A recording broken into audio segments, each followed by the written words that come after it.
Assalamualaikum warahmatullahi wabarakatuh. Alhamdulillahirrabbilalamin. Kita semua dapat berkumpul pada pagi hari ini menghadiri kajian rutinitas Tafsir Tarbawi. Enggak lupa, marilah kita senantiasa selalu berselawat kepada Nabi Muhammad SAW. Mudah-mudahan kita semua mendapatkan syafaat beliau nanti di yaumul kiamah. Kita amin. Baik, di sini saya Imam Syafi'i, mahasiswa Ilmu Pendidikan Agama Islam angkatan ke-24, yang insya Allah pada kesempatan kali ini akan bertugas sebagai pembicara MC dalam materi ilmu kita pada pagi ini. Baik, izinkan saya membacakan susunan acara pada kajian pagi hari ini. Yang pertama yaitu pembukaan, yang kedua ada tilawah, yang ketiga ada penyampaian materi, ketiga ada sesi tanya jawab, yaitu keempat penutup, doa, dan kelima itu penutup. Baik, eh, supaya menambah keberkahan kajian pada pagi hari ini, langkah baiknya kita Pak kajian pada pagi hari ini dengan membaca basmalah. Bismillahirrahmanirrahim. Cara yang kedua yaitu tilawah yang akan dilantunkan oleh Kang Ahmad Hamka. Kepada beliau saya persilahkan. Assalamualaikum warahmatullahi wabarakatuh.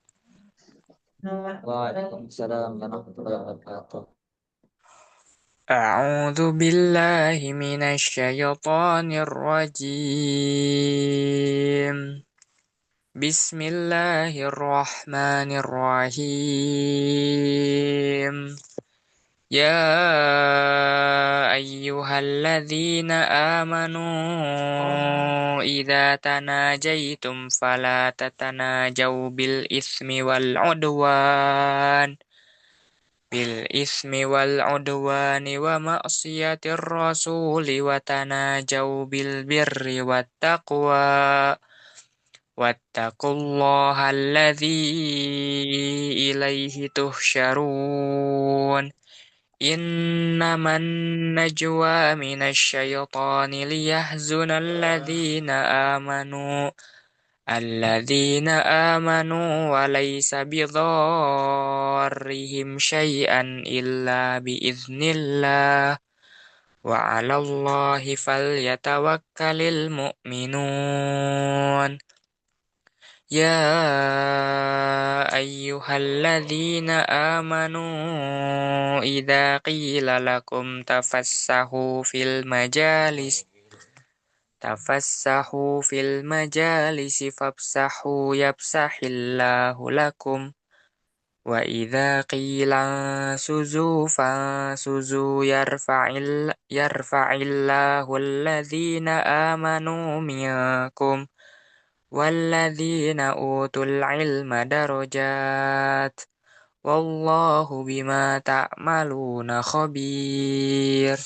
Sadaqallahul azim. Wassalamualaikum warahmatullahi wabarakatuh. Waalaikumsalam warahmatullahi wabarakatuh. Sudah mustajib, sudah pengelola lagi, sudah pengelola lagi. Alhamdulillah, terima kasih kepada Kang Mataka telah melantunkan ayat Al-Quran. Mudah-mudahan menjadi amal ibadah dan menambah keberkahan pada kajian pagi hari ini. Itu masuk ke acara yang ketiga yaitu penyampaian materi kepada Kiai Ya Amal Mustafa. Saya persilakan. Bismillahirrahmanirrahim. Assalamualaikum warahmatullahi wabarakatuh. Alhamdulillah. Nahmaduhu wa nasta'inuhu wa nastaghfiruh. Wa na'udzu billahi min syururi anfusina wa sayyiati a'malina. Man yahdihillah fala mudilla lah wa man yudlilhu fala hadiyalah. Wassalatu wassalamu ala Rasulillah Sayyidina Muhammadin wa ala alihi wa ashabihi wa man tabi'ahuda. Para bapak, para dosen, para guru besar, para ustadz, adik anakku, para mahasiswa, intinya kita harus bersyukur. Insya Allah rahmat, karunia dan pertolongan Allah masih tetap berpihak menyertai kita. Keterlibatan kita dalam pertemuan yang secara spesifik memahami kitab Allah bisa kita laksanakan hanya karena pertolongan Allah, hanya karena rahmat dan karunia-Nya, ya, kemampuan kita, kesehatan kita, kekuatan kita tidak menjamin apa-apa, tidak memastikan apa-apa betapapun kita mau, hanya karena pertolongan Allah, hanya karena karunia dan rahmat-Nya kita mampu melaksanakan sesuatu kebaikan, terlebih aktivitas yang meningkatkan dan memperbaiki diri kita. Itulah pesan-pesan atau pernyataan-pernyataan Al-Quran yang sering dimulai dengan falaula fadlullahi alaikum wa rahmatuhu. Kalau bukan karena karunia dan rahmat Allah, terus berulang. Di antaranya kita tidak akan mungkin melakukan sesuatu yang bisa memperbaiki diri kita.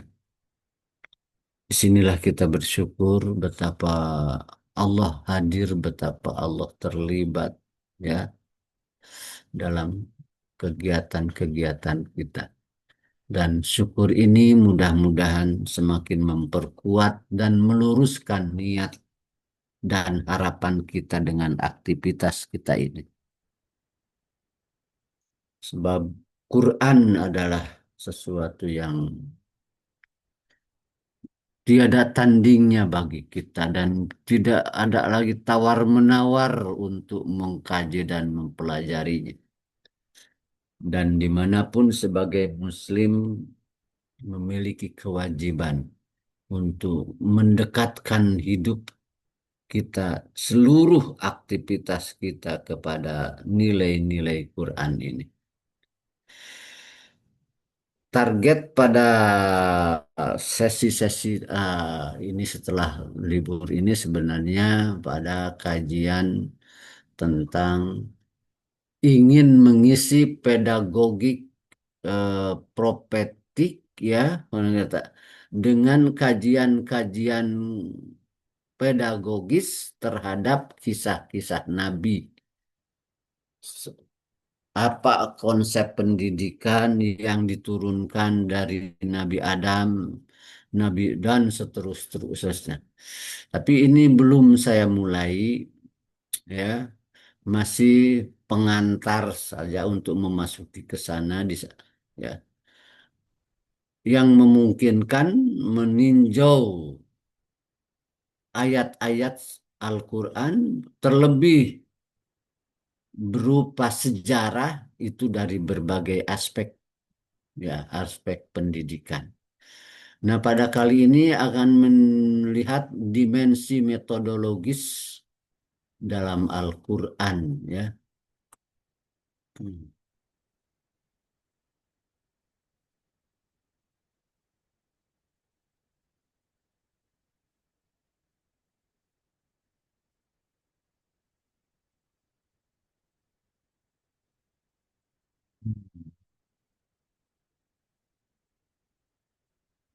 Dimensi metodologis dalam Al-Quran Al-Karim.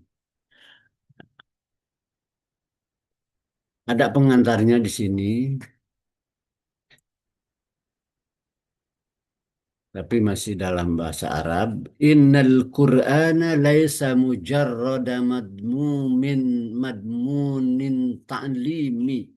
Sesungguhnya Al-Quran itu bukan semata konten ajaran, halal haram, larangan dan perintah, bukan semata itu, bukan semata itu.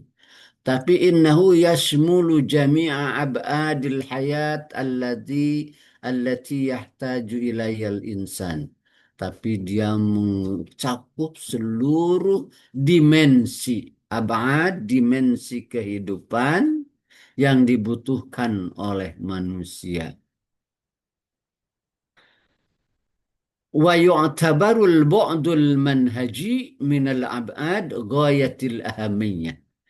Dan dimensi metodologis ya dipandang sebagai dimensi yang sangat dipentingkan ya, terutama tentu saja dalam proses pendidikan, dan memang semuanya kita ini hidup ini mengembangkan pendidikan kan, disadari atau tidak adalah terjadi interaksi pendidikan. Dimensi metodologis dipandang paling penting. Karena itu seperti hampir kata kita sering mengatakan at-tariqah ahammu minal madah. Metode lebih penting daripada materi.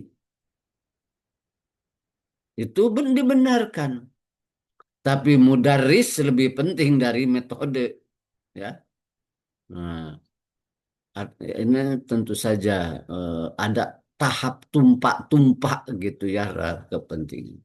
Nah, apakah Al-Quran bicara metodologi secara khusus? Nah, di sini indahnya Al-Quran, bedanya Al-Quran. Metodologi itu inherent di dalam konten, ya, inherent dalam konten. Jadi sudah terjadi dalam praktek lah gitu. Tidak dipilah-pilah lagi. Nah, dari mana cukup isyaratnya? Wa kafa lidzalika isyaratan anna kalimatal huda awil hidayah ya bil Quran al mu'abbirah anil wazifah al asasiyah lahu tadummu bu'dan manhajiyan bisuratin aksar umqan wa wuduhan. Cukup untuk hal itu, untuk dimensi metodologi itu terisaratkan, cukup terisaratkan dengan kata hidayah atau hudan dalam Al-Quran. Ini konsep dasarnya ya. Dari mana kita menangkap metodologi sebagai konsep dasarnya? Cukup dari konsep hudan atau hidayah. Kata hudan atau hidayah yang merupakan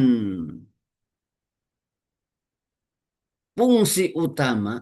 Apa sih fungsi utama Al-Quran? Hidayah atau hudan. Itu fungsi paling tinggi di Al-Quran.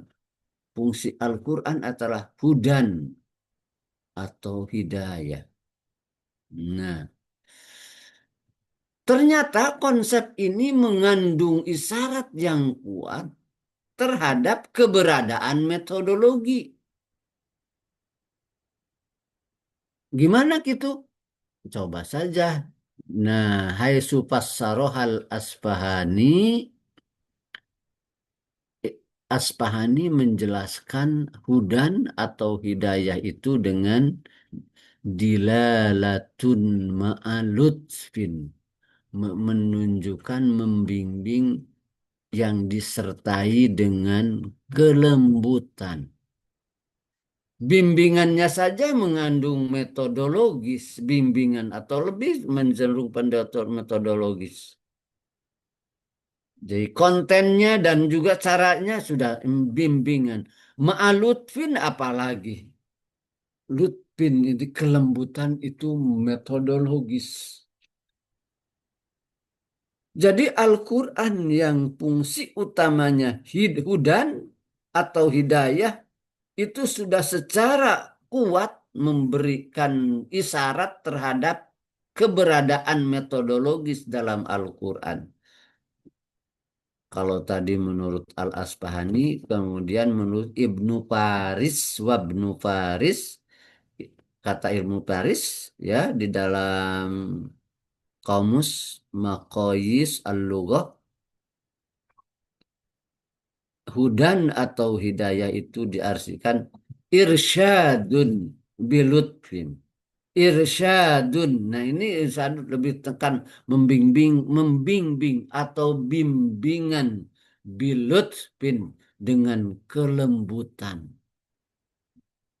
Oh, jadi eksistensi Al-Quran yang disebut hudan linnas, ya,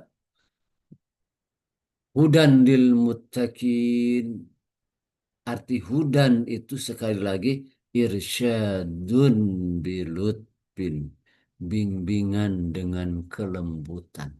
Al-Quran itu lembut membimbingnya, ya, dan sifatnya membimbing, bukan menekan, memaksa, tapi hanya membimbing.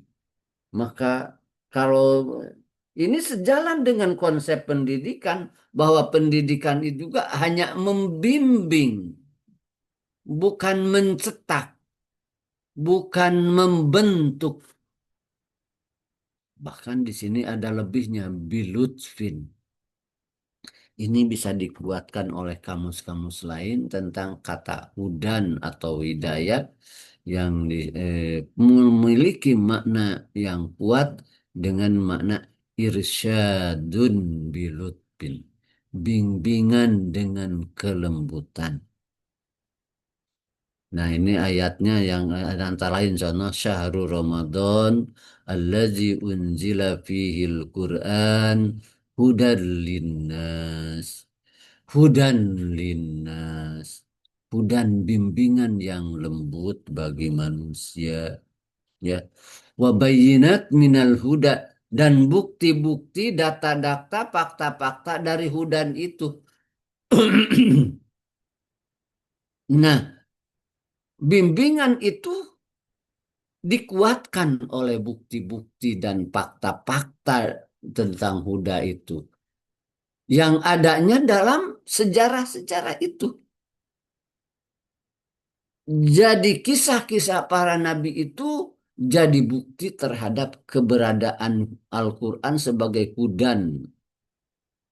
Di samping itu juga memang di dalam Al-Quran kan, tapi di dalam pengembangan pendidikannya atau pembimbingannya, nah bimbingan itu dikuatkan dengan bayinat minal huda. Bayinat minal huda itu bukti-bukti dari petunjuk itu. Ada yang terpisah, ada yang dalam satu ayat bayinatnya itu dikatakan. Seperti ayat ya ayyuhalladzina amanu kutiba alaikumusiyam kama kutiba alal ladzina min qablikum. Kutiba alaikumusiyam, diwajibkan kepadamu saum. Itu tasyri, ya, atau bimbingan syariat, konten ajaran itu, ya. Kutiba alaikumusiyam. Kama kutiba alal ladzina min qablikum. Ini adalah penekanan yang dengan cara yang sangat lembut, bahwa saum itu telah diwajibkan kepada umat-umat terdahulu. Ini adalah bayinat minal huda, artinya saum itu bukan ibadah baru. Saum itu dengan koma kutiba alal ladzina min qablikum ini telah dikenakan pada orang-orang sebelum ini, membuktikan bahwa saum telah menghasilkan generasi-generasi terbaik. Oh, terbaik bisa masa karena mereka di antara lain karena saum juga. Saum telah teruji. Kama kutiba alal. Nah, teruji itulah bayinat minal huda. Dan ini menambahkan kekuatan atas kelembutan syariat ini. Nah, kita akan melihat contoh-contoh yang lebih ya tentang hal tersebut. Ini tentang apa syariat tahapan pengharaman arak ini sudah kita tahu dan tidak perlu banyak di komentar. Ya, pertama ada 4 tahap pengharaman arak itu. Dulu saya baca buku Sayyid Qutb ya di tahun 48 di Amerika arak itu sudah sangat merepotkan ya. Bahkan pada kinerja pekerja sudah sangat merepotkan, mengganggu sekali. Kemudian diberantas dengan kekuatan, dengan polisi, dengan di tapi apa yang terjadi?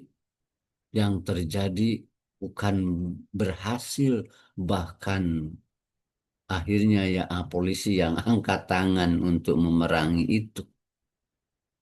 Ya, Nabi Al-Quran memberikan gaya tersendiri. 4 tahap arak diterapkan. Pertama, dijelaskan bahwa anggur itu mengandung yang memabukkan di ayat tersebut. Tattakhiduna minhu sakaron warizkon hasanah. Sakaron yang memabukkan, warizkon hasanah tuh. Kamu menjadikannya minhu sakaron kemabukan atau memabukkan, warizkon yang hasanah. Disyarat tapi belum mengharamkan ini. Awal saja untuk kemudian tahap berikutnya digeser di ayat An-Nahl 67 ini ya, dari buah-buahan anggur dan kurma itu kamu bisa menjadikannya sakaron yang kemabukan, warizkon hasanah, dan yang baik tuh ada 2 ini dijelaskan oleh As-Sobuni dalam At-Tibyan. Nah, belum mengharapkan belum apa-apa, tapi keduanya baru Muhammad mereka bertanya tentang al-khamr dan maisir dan judi. Jawabnya kul bihima ismun kabir wa manafi'u linnas wa ismuhuma akbaru min. Jawabnya di Homer dan judi itu mengandung dosa besar dan ragam manfaat bagi manusia, tapi dosanya lebih besar dari manfaatnya. Belum mengharamkan juga, mempersiapkan saja hati mereka siap Muslim untuk kemudian nanti di akhirnya diharamkan secara pasti. Belum diharamkan ini. Malah terjadi suatu waktu ada Abdurrahman bin Auf walimahan. Para sahabat diundang makan. Diundang disajikan mabok-mabokan. Minuman yang memabokkan. Ini. Ya, termasuk Sayyidina Ali juga minum yang memabokkan. Bahkan setelah dari jamuan itu sholat katanya. Dan Imam Sayyidina Ali jadi imamnya. Ternyata dia keliru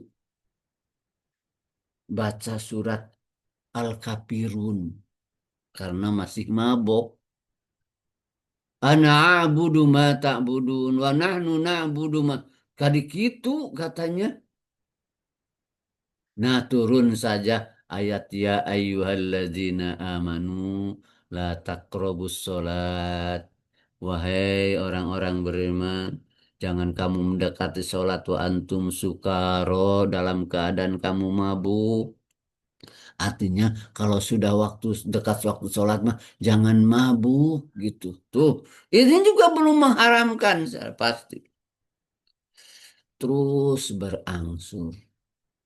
Yang akhirnya setelah itu hanya saya belum mendapat penjelasan ini. berapa rentang waktu dari tahap ini, ya, belum menjelas. Akhirnya diharamkan, ya ayyuhalladzina amanu innamal khamru wal mais wal ansab wal azam rizum min amalis syaiton. Nah, di sini langsung ayat itu telak sekali. Itu keji, ya, kotor perbuatan keji setan, maka jauhilah saja. Nah, ini metodologi, ya, dalam hal-hal yang sudah yang kebiasaan, sekalipun itu mungkar, ya, ada Al-Quran membimbing metodologi. Kita harus sangat bijak, ya, harus sangat bijak. Kita punya pengalaman di daerah waktu di Lembang, ada yang dengan betul-betul frontal menyatakan sesuatu yang sudah biasa di masyarakat. Dan menurut dia mungkar, sementara menurut mereka sendiri tidak mungkar. Apa yang terjadi di panggung itu, dia ceramah, apa akhirnya diusir itu. Diusir karena ya rasa bangga saja. Tapi justru karena secara metodologi tidak cukup baik, ya. Hmm. Padahal itu di hadapan sesama muslim. Kalau orang kafir mah yang muslimnya lain kan. Ini. Nah, ini dakwah di kita ini perlu mendapat pemikiran secara metodologis, ya. Nah, kita lihat, nah ini beberapa atau beradaptasi pada keadaan. Dakwah juga harus beradaptasi masuk ke kondisi kaum atau masyarakat yang kita dekati. Coba-coba saja di sini kita baca ayatnya, insya Allah sudah pada paham, ya. Tatkala Nabi Ibrahim sedang dakwah memperbaiki keadaan kaumnya yang terbiasa mempertuhankan bintang, benda-benda langit, bintang, bulan. Nah, Nabi Ibrahim berkata tatkala datang malam, falamma janna alaihi lailu, tatkala malam sudah gelap, ro'a kaukaba, Nabi Ibrahim melihat bintang. Qala, lantas dia berkata, haza Robbi. Kata Nabi Ibrahim, ini adalah Robku. Tatkala hilang lagi, ala uhibbul afil. Aku tidak senang yang tenggelam begitu. Bukan Tuhan, dia.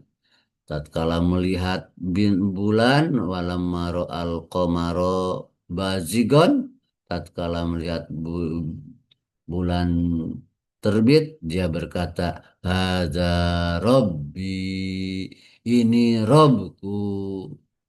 Tatkala melihat matahari juga, hadza Robbi, ini Robku, hadza akbar, ini lebih besar.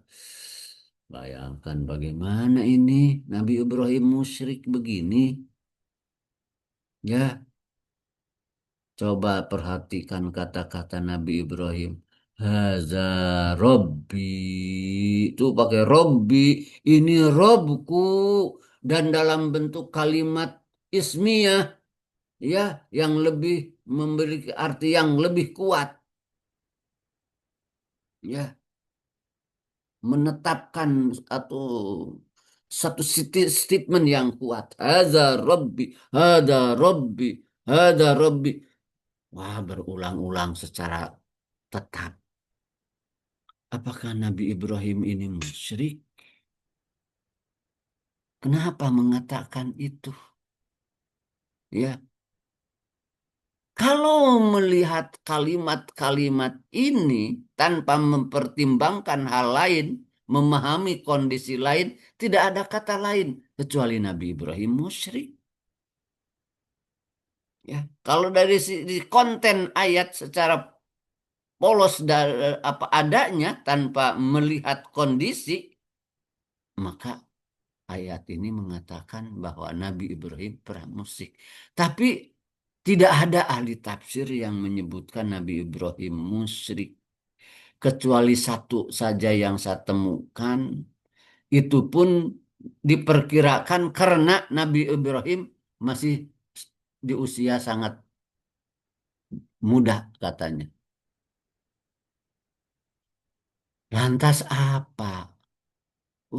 Ternyata ini adalah sikap adaptasi Nabi Ibrahim terhadap kondisi kaumnya yang sedang rame-rame, yang sedang umumnya menyembah bintang, bulan, dan matahari itu. Kalau bahasa tafsirnya di bawah ada nih. Tafsir Bahrul Madid. Qala hadza rabbi, nah itu teh ala sabilit tanazzul ila qaulil khasm. Ini dalam rangka beradaptasi kepada ungkapan-ungkapan lawan mereka. Ya, supaya nanti kemudian dia bisa menetapkan hanya menyerang mereka dengan kesalahan-kesalahannya. Jadi setelah dekat adalah masuk Nabi kepada kondisi mereka, kemudian bersama-sama mengkajinya, maka dinyatakan kepasadannya oleh Nabi Ibrahim kepada mereka secara bersama-sama. Itu di tafsir Al-Bahlur Madid. Jadi sikap adaptif di dalam dakwah itu, ya, hal ini kalau Allah seakan-akan boleh mengatakan hal yang musyrik, ya seakan-akan di sini.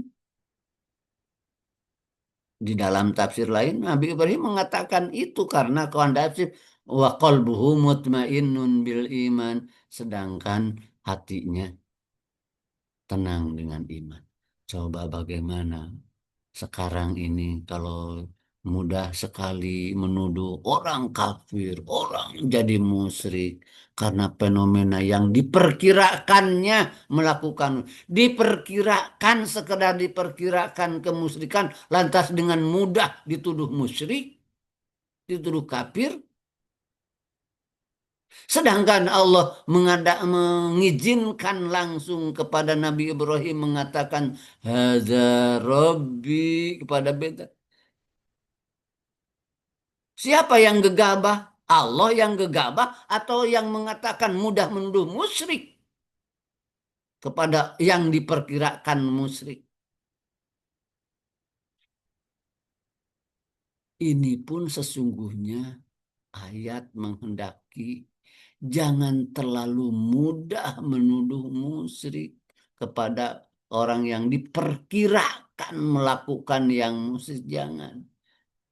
Buktinya Nabi Ibrahim diizinkan mengatakan itu. Apakah ada yang berani mengatakan Nabi Ibrahim musyrik? Tidak ada. Ternyata ini adalah metodologi. Masa Allah gegabah? Apakah orang yang dengan mudah menuduh musyrik kepada pihak lain karena diperkirakan melakukan musyrik? Karena diperkirakan melakukan suatu kemungkaran? Di sini kita harus sangat hati-hati terlebih dalam menuduh musyrik atau kafir. Sebab kalau ternyata yang dituduh musyrik atau kafir, maka kemusyrikan atau kekufaran itu kembali kepada yang nuduh. Itu bahayanya.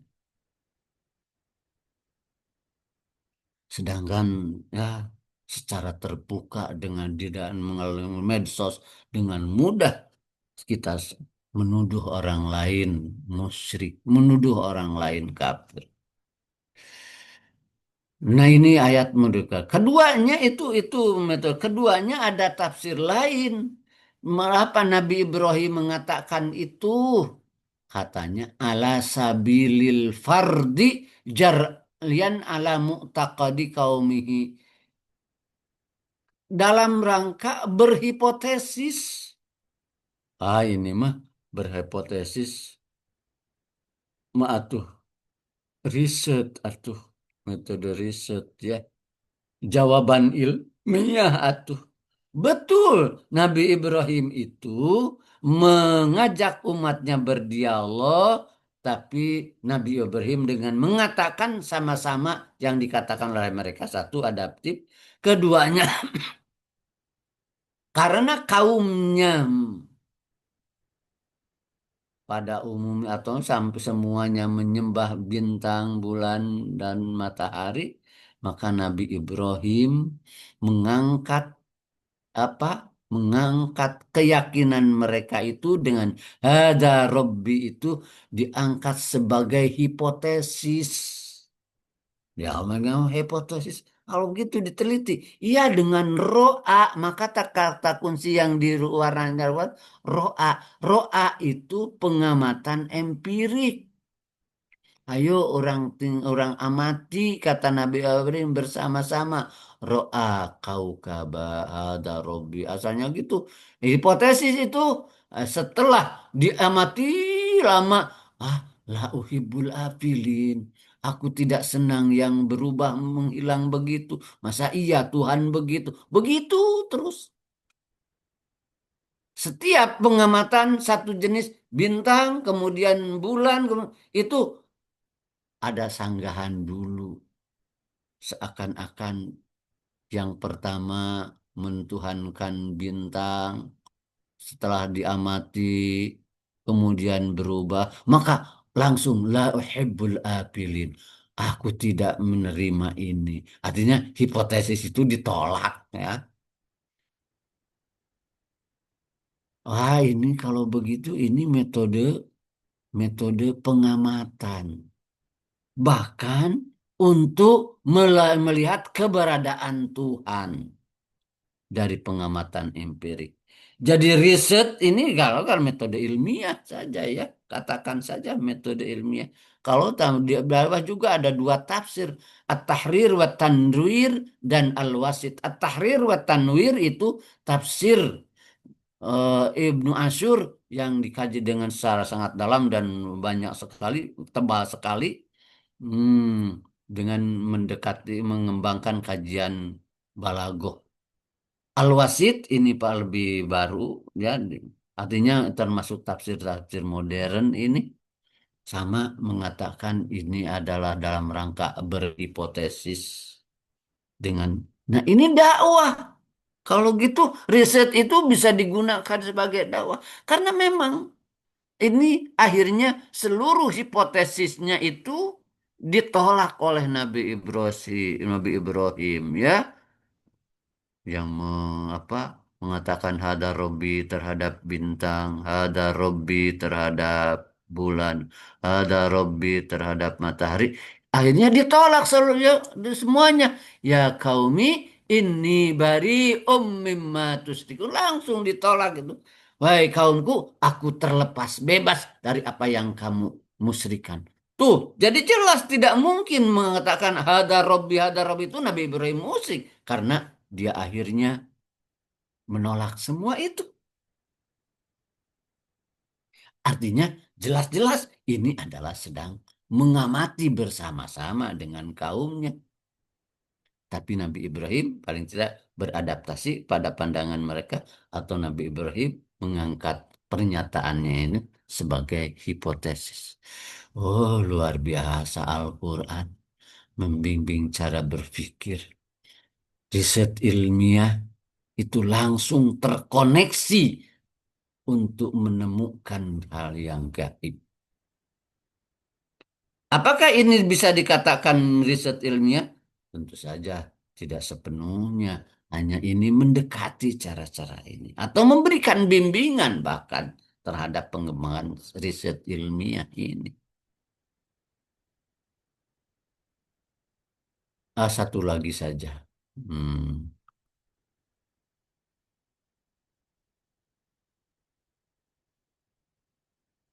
tahapan bimbingan peringatan. Ini sudah rasanya pernah. Tahapan bimbingan peringatan atau peringatan. Nah, Bapak-bapak, di ayat pertama bunyinya ini rada agak sering saya kata. Sebab ini sangat menarik. Taha Allahul ladzi yursilur riyah. Allah lah yang mengirimkan angin.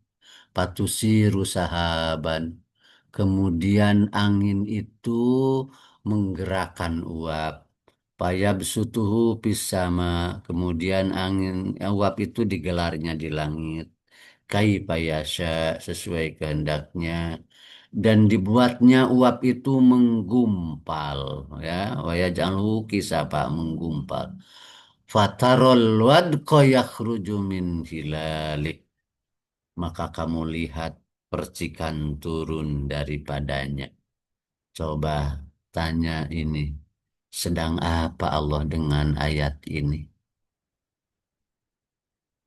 Apakah Allah hanya sekedar memberitahukan fenomena alam,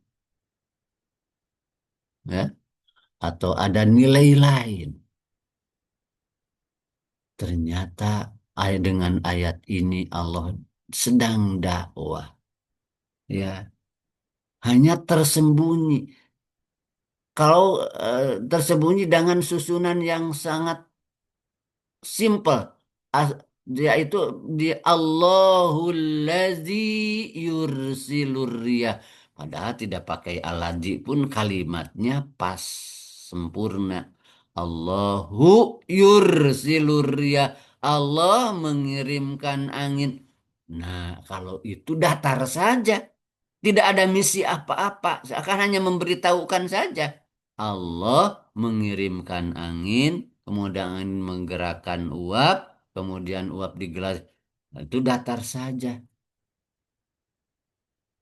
Jadi cukup saja Allah adat asalnya apa menginformasikan sedatar Allahu yursilur riyah. Tapi di sini pakai ala di Allahul lazi yursil. Oh, Allah itu sedang menyampaikan kecemburuannya. Dia ingin dikenal oleh manusia melalui fenomena alam ini. Uh, tapi halus sekali sini. Allahul lazi yursilur riyah. Itu tahap yang sangat lembut, halus gitu ya. Tidak terhampir kalau tidak memang tidak dianalisis tidak terasa. Tapi kita yang tahu harus menyampaikan itu. Ih, ini ada harapan yang kuat dalam ayat ini. Allah sedang menyampaikan kecemburuan. Itu luar luar biasa. Saking sopannya Allah, saking sayangnya Allah, saking lembutnya Allah menyampaikan pesan-pesan dan harapannya sampai seperti itu. Tapi ada tahap kedua ya. Afara'aitumul ma'alladzi tashrabun. Apakah kamu melihat air yang kamu minum? Ya, afara'aitumul ma'alladzi tashrabun. Aantum anzaltumu minal muzni am nahnul munzilun. Nah, ini lebih kuat undangannya. Sama-sama tentang turunnya air ini. Apakah kamu berpikir tentang air yang kamu minum? Kamukah yang menurunkannya dari awan? Ataukah kami yang menurunkan? Waduh, ini dengan pertanyaan yang sangat menyentuh. Ya, untuk mengundang manusia melihat keberadaan Allah. Antum anjaltumu minal mujin. Kamukah yang menurunkannya dari awan ataukah kami? Waduh, bahkan ditegur lau nasya'u ja'annahu jajan lau falaulas. Kalau kami mau bisa saja kami buat air itu jadi asin. Tapi tidak kan? Falaula tashkurun. Kenapa atuh kamu tidak bersyukur? Artinya satu fenomena alam itu betul-betul ingin jadi jalan untuk mengenal Allah, dan mengenal Allah itu justru jadi harus jadi jiwa dalam seluruh penataan, pengamatan, bahkan penggunaan nikmat-nikmat itu. Nah, luar biasa. Ini cara ke tahap kedua. Tapi ada tahap ketiga. Ini teguran dan ancaman ketiga. Kalau saja fenomena alam tentang air, ya, hanya diungkapkan dengan teori-teori yang tidak mengantarkan kepada keyakinan kepada Rob, tidak melihat kepada Rob, itu jadi ancaman. Coba di ayat berikutnya. Wa iyarau kisafam minas sama'i sakito, dan jika mereka mengamati air turun dari langit, ya, kisapan itu gumpalan awal, tapi ada kispan juga. Kispan atau kisapan itu ada sisa, ya. Tatkala gumpalan air turun jadi hujan, yaqulu, mereka berkata, kata mereka, apa itu? Kenapa hujan itu turun? Kata mereka, sahabum markum. Hujan turun itu karena uap yang menggumpal. Dulu kita begitu di SD. Kenapa hujan? Uap menggumpal. Mau hujan, uap menggumpal. Sampai uap menggumpal saja. Tidak melihat apa-apa. Karena itu Allah tidak mau begitu, ya, akhirnya diancam, fazarhum hatta yulaku yaumahumul ladzi hum fihi yus'akun.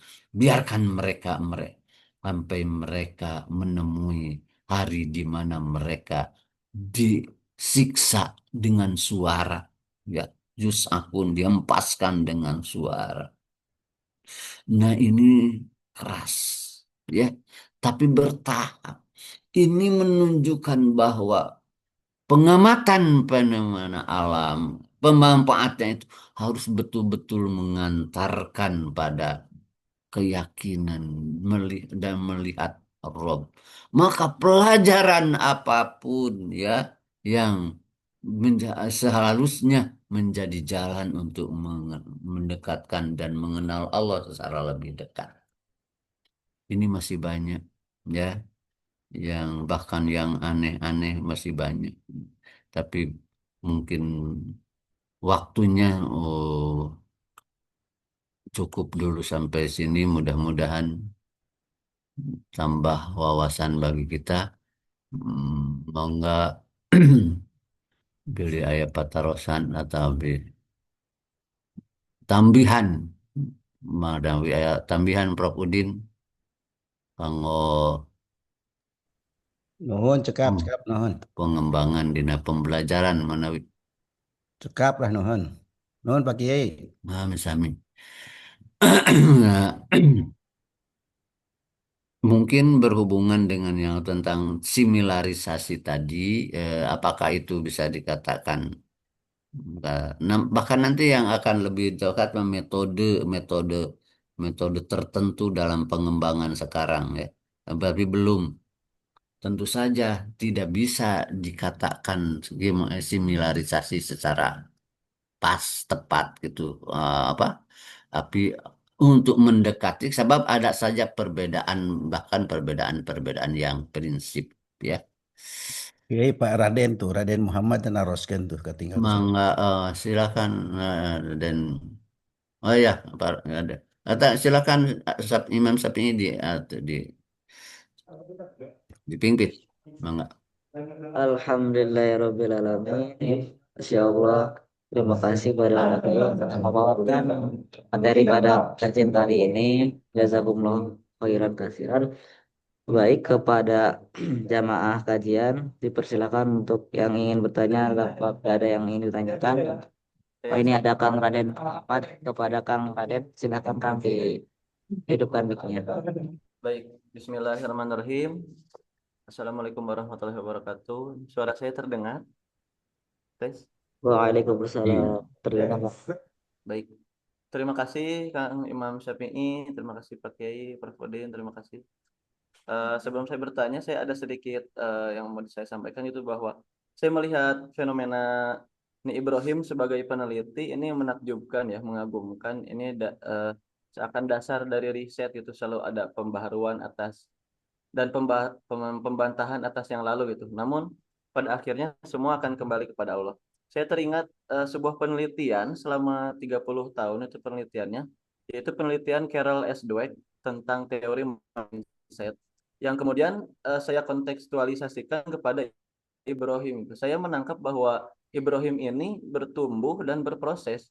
Dia tidak memiliki fixed mindset gitu, mindset yang tetap gitu-gitu aja, tetapi memiliki growth mindset. Itu saya terkejut karena keduanya sangat sangat beririsan. Kisah Ibrahim ini menjalankan dan mengajari cara kerangka berpikir. Dan di sisi lain itu sementara Carol S. Dweck ini yang meneliti tentang kerangka berpikir manusia secara objektif. Jadi mereka ini memiliki irisan yang sangat-sangat kuat. Yang meski keduanya itu antara Ibrahim dan Carol S. Dweck ini tidak pernah saling ngobrol, tapi keduanya tetap bertemu di suatu titik bernama kebenaran mungkin ya, bahwa mindset itu ya kerangka berpikir itu harus bertumbuh. Saya melihat teori ini malah membimbing kita untuk menjelaskan atau mengupas kisah Ibrahim ini dari sisi disiplin ilmu psikologi perkembangan. Ilmu pengetahuan tentang mindset ini malah memvalidasi keagungan Islam itu, kebenaran Islam, dan malah memvalidasi perilaku Ibrahim ini bahwa yang Ibrahim lakukan ini sudah betul, sudah benar gitu secara psikologi perkembangan. Pertanyaan saya Pak Kiai gitu, apakah ini layak untuk dijadikan penelitian karena similaritasnya sangat kuat, sangat tinggi gitu. Mungkin segitu. Oh ya, sebelumnya perkenalkan saya Raden Muhammad Fari, saya mahasiswa S1 angkatan 2022 dan sedang menjalankan fast track S2. Insya Allah gitu ya, sampai berjumpa dengan Pak Kiai di semester 2. Terima kasih Pak Kiai. Mungkin segitu saja Iya, pertanyaan. terima kasih. Terima kasih Raden. Ya, apakah maksudnya ini dijadikan penelitian itu dijadikan objek riset kita tentang konsep Ya betul. tafsir Al-Quran dan tafsir Al-Quran dan tafsir-tafsirnya, atau Eh, ini dikatakan adalah eh, apa ini riset gitu. Nabi Ibrahim itu riset. Ada yang dimaksud itu dijadikan objek riset mungkin ya? Mungkin dia pakai jadi Iya. Oh, dijadikan betul. Yes. Pertama yang mengomentari yang pertama dulu, memang ya se- manusia itu pada dasarnya diberi potensi yang sama, ya, bersifat hanif semuanya, ya. Kalau manusia itu mengembangkan dirinya dan membuka hati saja untuk saling mendengarkan, itu akan terjadi pertemuan antara kebenaran u- kebenaran-kebenaran ayat-ayat kauniyah dengan ayat-ayat kauliyah, seperti dibuktikan oleh ahli-ahli di berbagai bidang, akhirnya menemukan kebenaran ilahi melalui riset-riset alamiah, ya. Nah, dan memang Al-Quran mengantarkan itu untuk manusia memahami alam secara lebih tepat dan melihat kehadiran yang lebih besar dari sekedar fenomena alam. Nah, itu sudah menjadi eh, bimbingan yang inheren ditunjukkan oleh Al-Quran karena sudah inheren pada diri manusia untuk menemukan kebenaran itu. Kalau betul saya sepakat kalau Al-Quran itu juga jadi objek riset, tentu saja tafsir-tafsirnya. Sehingga mungkinkah ayat ini dikatakan sebagai proses riset ilmiah, paling tidak bimbingan dasar, paling tidak bimbingan langkah-langkah. Itu saya sangat setuju. Dan itu pula yang saya laksanakan waktu S3. Saya riset tentang konsep taklim dan menemukan langkah-langkah yang pembelajaran yang lebih besar dari atau lebih komprehensif dari langkah-langkah pembelajaran dari Barat.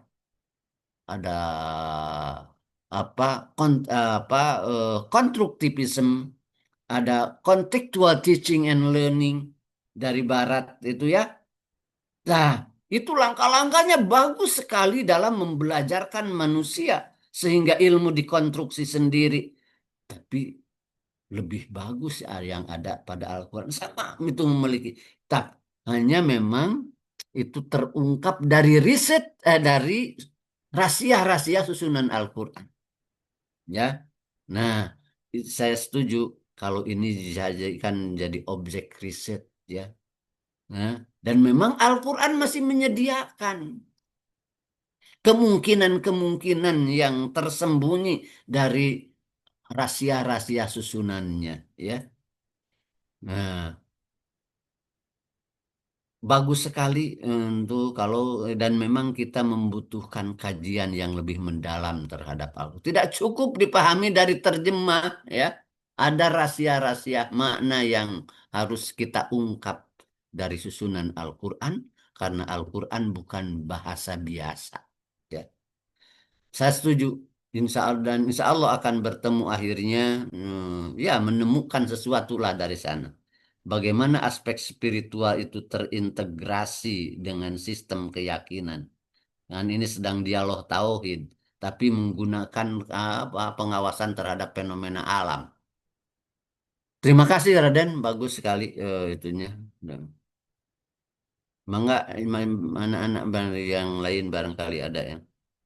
Baik, terima kasih Pak Kiai sebelumnya ya. Ini soalnya saya ada artikel di waktu itu yang Ya. bersama Pak Cucu.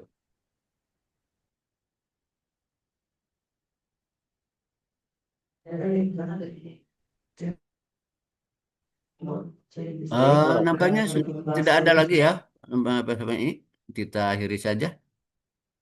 Ada satu lagi Pak, ya. Ya, Ini silakan. dari Pak Ali Kurniawan Lembang. Oh, mangga Pak Ali. Alhamdulillah Pak Ali Terslami. Pertanyaannya, Pak, ya. apakah tahapan pengharaman arak tadi sama dengan seruan atau tahapan dakwah pada surat An-Nahl 125? Dilihat dari sisi metodologinya. An-Nahl 125 itu apa bunyinya ya? Ingat tak?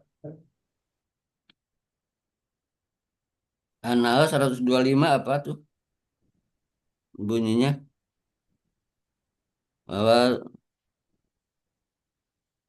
ya, siapa yang tahu? Mau Izatil Hasanah Pak Kiai. Oh, itu Ud'u ila sabili rabbika bil hikmati wal itu. Ya, ya, ya. Betul Pak Kiai. Begini. Kalau begini Al-Quran itu ada yang melafalkan semacam prinsip atau teori besarnya. Kemudian ada yang memerinci dalam actionnya. Ya. Ud'u ila sabili rabbika bil hikmah. Nah, penjabaran bil hikmah itu tadi. Ya. Bil hikmah itu tadi. Hikmah itu luas. Hikmah itu bijaksana dalam arti mampu memahami kondisi dan pentahapan-pentahapan yang diperlukan. Bil hikmah itu bil ilmiah dengan secara dialog ilmiah, bil hikmah juga ya. Bil hikmah itu bilin fi maudhihi wa bisyiddah fi maudhihi dengan keras pada tempatnya tapi dengan lembut pada tempatnya. Begitu. Jadi bil hikmah itu mengandung 10 makna ya, 10 makna al-hikmah itu. Nah, ah, jadi Al-Quran itu kadang-kadang ada ayat yang prinsipnya, yang katakanlah teori besarnya seperti ud'u ila sabili rabbika bil hikmah. Nah, wal hikmati wal mau'idatil hasanah itu pendekatan yang lebih dekat untuk menyentuh hati. Wajadilhum, nah bermujadalah itu untuk berdebat ya rasional tapi juga billati hiya ahsan.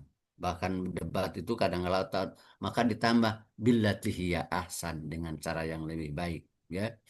tidak debat kusir, tidak diizinkan. Sehingga Imam Syafi'i mah mengatakan mana dortu ahadan illa wadidhu ayyudhirallahu al-haqqa ala yadai. Saya tidak pernah diskusi berdebat dengan seseorang kecuali aku menginginkan agar kebenaran itu dihadirkan oleh orang itu. Wah, luar biasa ya. Hmm. Begitu. Seperti begini, contoh lain ya, bahwa Al-Quran itu ada ayat yang bicara garis besar atau teori besar, kemudian di sana ada rincian-rinciannya. Seperti waqulu linnasi husna, bicara baiklah kepada manusia. Tapi di sana dijabarkan ada kaulan layyina, kaulan sadida, kaulan karima, kaulan ma'rufa. Tuh, itu prinsipnya tadi satu. Kalau nah begitu juga ayat ud'u ila sabili rabbika bil hikmati kemudian dihubungkan dengan ayat-ayat itu. Terima kasih saya pisan Pak Ali Tarosana. Jadi kita menemukan hubungan antara ayat mana yang globalnya, mana yang rinciannya. Jadi ayat ditafsirkan juga dengan ayat akhirnya begitu. Nuhun Pak Ali nuhun. Nuhun. Orang cekapkan panginten sakitu balik nuhun Pak Dedi. Alhamdulillah Pak Ustad Salumping, Pak Ustad Tajudin, mangga. Silakan Sapi ditutup saja. Baik, Alhamdulillah, terima kasih Pak Kiai dan juga jamaah yang telah bertanya. Insya Allah jawabannya mudah-mudahan mendapatkan wawasan kita dan pemahaman kita dan menjadi amal ibadah buat kita semua. Acara selanjutnya adalah doa, yaitu akan dipimpin oleh Pak Kiai Abdul Salam. Kepada beliau saya persilakan. Bismillahirrahmanirrahim. Allahumma salli wa sallim wa barik ala sayyidina wa habibina wa syafiina wa maulana Muhammad. Amin ya rabbal alamin. Alhamdulillah hamdan yuafi ni'amahu wa yukafi'u mazidah. Rabbana lakal hamdu kama yanbaghi li jalali wajhikal karim wa adhimi sultan. Ya Allah, ya Rahman, ya Rahim. Ya Aziz, ya Ghaffar, ya Jalil, ya Jabbar. Ampunilah kami ya Allah. Ampunilah dosa-dosa kami ya Allah. Ampunilah kedua orang tua kami ya Allah. Kasih sayangilah mereka ya Allah. Sebagaimana mereka telah mengasih sayangi kami di saat kami kecil ya Allah. Ya Allah, kami ini hanya hamba-hamba-Mu. Betapapun besar kami menurut orang, tapi kami hanya hamba-Mu ya Allah. Betapapun kecil kami menurut orang, tetap saja kami hanya hamba-Mu ya Allah. Kami tidak memiliki apa-apa. Satu kemanfaatan pada suatu madarat pun ya Allah. Kecuali apa yang Engkau berikan kepada kami. Kecuali apa yang Engkau kehendaki untuk kami. Semua yang kami miliki hanyalah anugerah-Mu ya Allah. Bukan karena kehebatan kami, bukan karena kekuatan kami, bukan karena kecerdasan kami ya Allah. Semuanya hanyalah anugerah-Mu ya Allah. Ya Allah, dekaplah kami, hati kami dengan bimbingan dan cahaya-Mu ya Allah. Jangan Engkau lepaskan diri kami. Jangan Engkau biarkan pikiran kami liar. Jangan Engkau titipkan kami dan diri kami kepada siapapun dari makhluk-Mu, kepada seorang pun dari makhluk-Mu. Semua makhluk itu sama membutuhkan-Mu ya Allah. Rabbana taqabbal minna innaka antas sami'ul alim. Wa tub alaina innaka antat tawwabur rahim. Rabbana atina fid dunya hasanah wa fil akhirati hasanah wa qina azabannar. Walhamdulillahi rabbil alamin. Wassalamualaikum warahmatullahi wabarakatuh. Atur nuhun Pak Kiai. Sami-sami mohon Ibu atur nuhun sami. Terima kasih kepada Pak Kiai yang telah memimpin doa pada kajian pagi hari ini. Dan sesi selanjutnya yaitu penutup. Marilah kita tutup kajian pada hari ini dengan membaca lafal hamdalah. Alhamdulillahirabbil alamin. Saya selaku MC mohon maaf apabila ada kesalahan kata dan yang tidak sopan maupun berkenan kepada hati semua jamaah.